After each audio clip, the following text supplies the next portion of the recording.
विमल पोलो जुबा केसरी, हर पल मनाओ केसरी त्योहार। नमस्कार, आप देख रहे हैं राष्ट्र की बात। मैं हूं मानव गुप्ता, मेरे साथ स्टूडियो में विनोद अग्निहोत्री और ए.के. वाजपेयी। राष्ट्र की बात में आज का मुद्दा आपको पता चल ही गया होगा अब तक।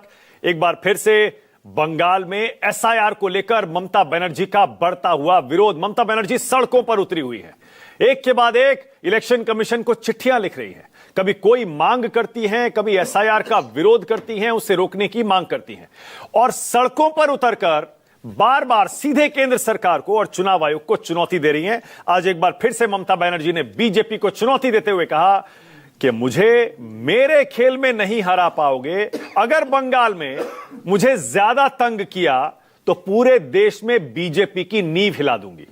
ममता बनर्जी ये कह रही है, पूरे देश में बीजेपी की नींव हिला दूंगी। उधर से अभिषेक बनर्जी चुनाव आयोग को चुनौती दे रहे हैं कि चुनाव आयोग हमारे 10 सांसदों को मिलने का समय क्यों नहीं दे रहा, डरता है क्या। हालांकि चुनाव आयोग का फौरन जवाब भी आ गया, थोड़ी देर में आपको बताता हूं जवाब क्या है। लेकिन शुरुआत करता हूं, कल से एक आंकड़ा 10,33,000 का, 10,33,000, ये सोशल मीडिया पर घूम रहा है।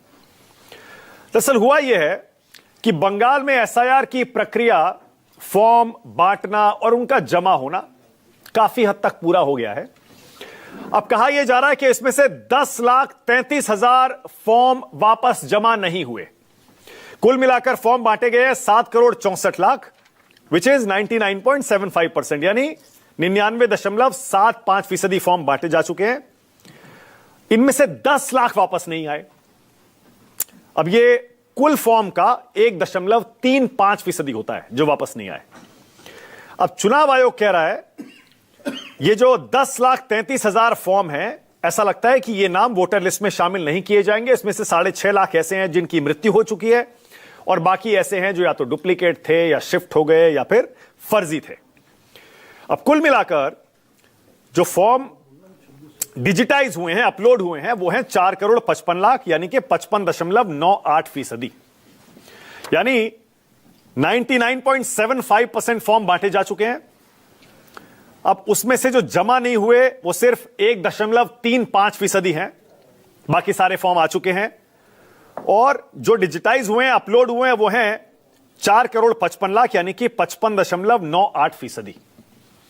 इससे ऐसा लगता है कि 10,33,000 नाम तो इस बार बंगाल की नई वोटर लिस्ट से कटना लगभग तय है। जैसा बिहार में हुआ था, याद करिए, 65 लाख नाम वहां कट गए थे क्योंकि वो फॉर्म ही जमा नहीं हुए। फिर चुनाव आयोग ने बाद में उसका ब्रेकअप दिया कि भैया इसमें वो लोग हैं जिनकी मृत्यु हो गई है, या डुप्लीकेट एंट्रीज हैं, 2 राज्यों में हैं, या फिर ऐसे हैं जो परमानेंटली शिफ्ट हो गए, या फिर कुछ ऐसे हैं जो डाउटफुल वोटर हैं जिनके बारे में कोई जानकारी हमें है नहीं।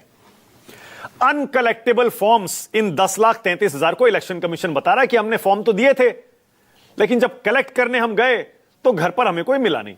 इनमें से वो भी हैं। क्या वाकई 7,64,00,000 वोटरों में से इस बार बंगाल में सिर्फ 10,33,000 वोट कटेंगे, वोटर कटेंगे? अगर ऐसा है तो फिर इतना बवाल क्यों हो रहा है? बिहार में तो 65 लाख का आंकड़ा था, जो कि बाद में कुछ और एडिशन हुए तो 62 लाख हो गया।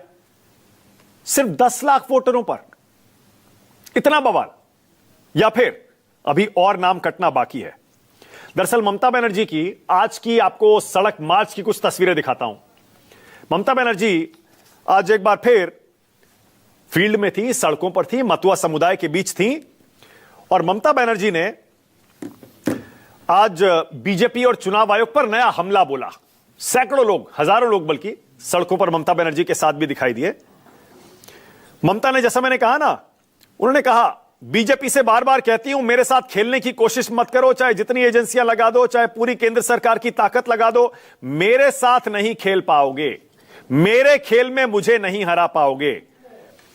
अगर बंगाल में मुझ पर हमला करने की कोशिश की, पूरे भारत में बीजेपी की नींव हिला दूंगी। यह ममता बनर्जी कह रही है।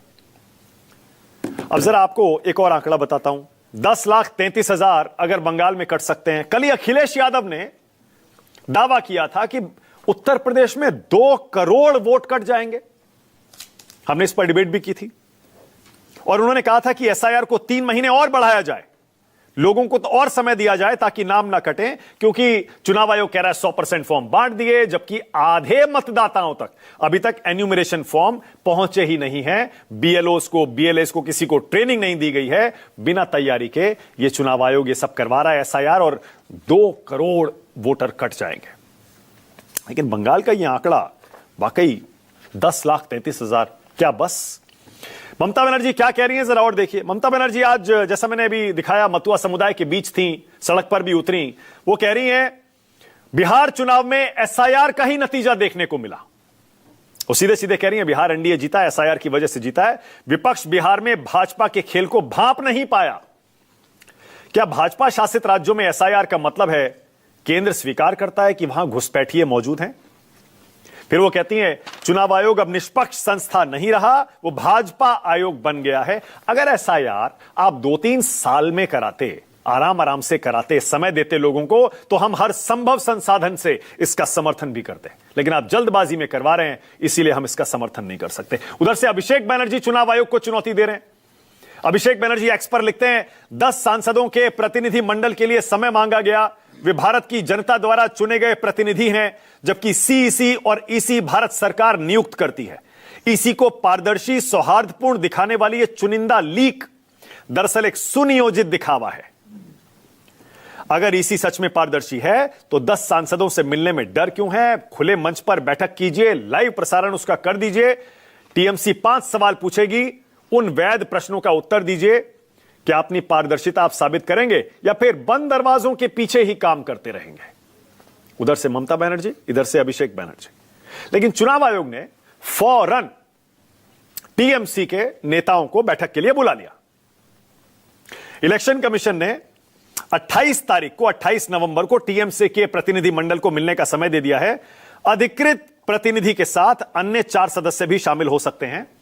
दरअसल 23 तारीख को डेरेक ओब्रायन ने टीएमसी की तरफ से इलेक्शन कमीशन को चिट्ठी लिखी थी और मिलने के लिए समय मांगा था, और इलेक्शन कमीशन ने उसका जवाब अब दे दिया। उधर से बीजेपी ने भी अब चुनाव आयोग से ममता बनर्जी सरकार की टीएमसी की शिकायत की है। शुवेंदु अधिकारी, जो कि लीडर ऑफ ऑपोजिशन है बंगाल असेंबली में, वो कहते हैं पश्चिम बंगाल, कोलकाता पुलिस मिलकर टीएमसी के लिए काम कर रही है। वरिष्ठ पुलिस अधिकारी खुले तौर पर ममता बनर्जी का प्रचार कर रहे हैं। वे कहते हैं कि पुलिस बल ममता बनर्जी का ऋणी है और चुनावों में यह ऋण चुकाना होगा। लड़ाई शुरू हो चुकी है। 2026 चुनाव के लिए खुला राजनीतिक संकेत है। यह संगठन कल्याणकारी नहीं, टीएमसी का चुनावी संगठन है। पुलिस पर आरोप लगा रहे हैं शुवेंदु अधिकारी, और वो कहते हैं जब पुलिस अधिकारी मंचों से टीएमसी की जीत को लक्ष्य बताते हैं तो निष्पक्ष चुनाव संभव नहीं है। इसी को तुरंत कार्रवाई करनी चाहिए। तो मैंने आपको दिखाया ना, बंगाल और उत्तर प्रदेश, खासतौर से इन 2 राज्यों से इलेक्शन कमीशन पर और केंद्र सरकार पर, बीजेपी पर दबाव बढ़ाया जा रहा है। तो जरा ऊपर दिखाइए, ममता बनर्जी और अखिलेश यादव क्या क्या डिमांड कर रहे हैं। ममता बनर्जी तो सीधे कह रही है एसआईआर को रोकिए, जल्दबाजी मत करिए, 2-3 साल दीजिए। और अखिलेश यादव भी यही कह रहे हैं एसआईआर के लिए समय बढ़ाया जाए। लेकिन चुनाव आयोग हर दिन अपना एक नया आंकड़ा देता है कि हमारी 12 राज्यों की एसआईआर कहां तक पहुंची है। आज का आंकड़ा भी देख लीजिए, बिल्कुल ताजा आंकड़ा है। 12 राज्यों का आंकड़ा जल्दी जल्दी आपको दिखा देता हूं, आपको भी पता चल जाएगा किस रफ्तार से इलेक्शन कमीशन काम कर रहा है। पश्चिम बंगाल देखिए, 70% फॉर्म अब डिजिटाइज हो गए, ताजा आंकड़ा है। 99 से ज्यादा बढ़ चुके हैं। यूपी 34% डिजिटाइज हुए हैं। मध्य प्रदेश 72% से ज्यादा अपलोड हो चुके हैं फॉर्म। गुजरात, यह आंकड़ा करीब 67.75% है। राजस्थान में यह आंकड़ा 79%, 78% के आसपास है। छत्तीसगढ़ में 57.88% फॉर्म्स ऐसे हैं जो डिजिटाइज हो चुके हैं। फिर गोवा बहुत तेजी से काम चल रहा है, 82% से ज्यादा फॉर्म अपलोड हो चुके हैं। केरल में 35% है यह आंकड़ा। लक्षद्वीप में तो 99% से ऊपर काम हो गया है। पुदुचेरी में 65%, तमिलनाडु में 58% और अंडमान निकोबार में 62% फॉर्म डिजिटाइज हो चुके हैं। उनकी एवरेज अगर निकालेंगे 56-57% के आसपास फॉर्म डिजिटाइज हो चुके हैं। 99.16% फॉर्म बांटे जा चुके हैं। यानी चुनाव आयोग कह रहा है 4 दिसंबर तक हम आराम से यह प्रक्रिया पूरी कर लेंगे। चलिए डिबेट शुरू करते हैं राष्ट्र की बात में।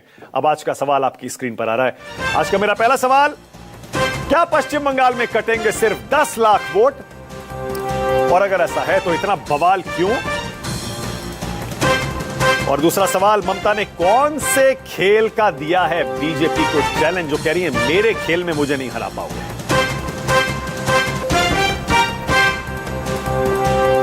ममता बनर्जी भी हर बार चुनाव में कोई ना कोई नया नारा कुछ ऐसा देती हैं जो मीडिया में बहुत मशहूर हो जाता है, सोशल मीडिया में। खेला याद है ना आपको? खेला पिछली बार ऐसा दिया था कि वो खूब वायरल हो गया था और उसके बाद सभी राजनीतिक दल उसका इस्तेमाल करने लगे। खेला हो बे।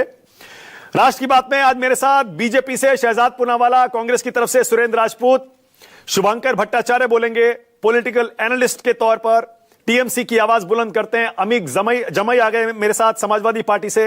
यहां स्टूडियो में AK वाजपेयी हैं एलजेपीआर से, और विनोद अग्निहोत्री और हर्षवर्धन त्रिपाठी, दो राजनीतिक विश्लेषक आपकी स्क्रीन पर। सभी का स्वागत। शुभंकर भट्टाचार्य, आपसे शुरू कर रहा हूं।